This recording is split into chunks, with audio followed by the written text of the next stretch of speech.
how to become an Uber driver in the UK. So here's what you want to do. Load up your browser on your phone and we'll begin the application process.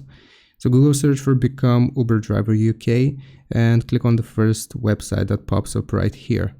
It is going to give us all of the current information about what's required of us. First, we'll have to sign up with an email address, obviously. Then we will get a license. In order to drive on the Uber app, you need a private hire license from a council that Uber is licensed by. All UK private hire drivers need a license from a licensed authority such as a council. You can read more about this here. Then it is going to ask you for your documents: a valid UK driving license, be at least 21 years of age, bank statements, and driver profile photo taken at our Greenlight hub. Then the fourth step will be getting a vehicle.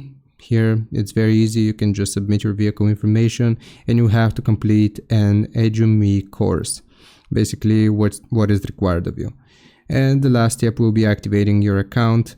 So here, if you go up, and we'll begin one by one. If you click on sign up now, it's gonna take you to the Uber driver page, and we can click on get started. Now I already have an account and it keeps automatically logging me in, but basically it's going to ask you for some information such as your name and other information like your vehicle information, which I've already submitted, and you have to go through a background check. So here you just want to follow the prompts, submit all of the information that is required of you, and then you just follow the steps that I showed you previously and you can become an Uber driver in the UK. I hope this helps. Leave a like and sub, and I'll see you next time.